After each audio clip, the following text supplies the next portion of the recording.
So what's behind door number 1? Well, you might be asking the wrong question here. The right question might be, what color is door number 1? Over the years, I've seen thousands of homes, and I think the biggest indication of age can be found in the interior doors and trim.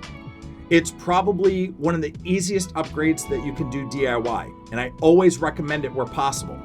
I mean, just look at the difference between the honey oak, which is so blatantly 90s, and the white.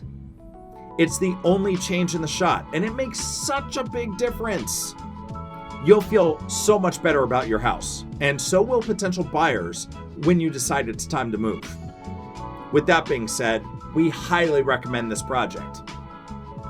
Thanks for watching, and check in next episode for another amazing DIY. We're building a plank wall. See you then.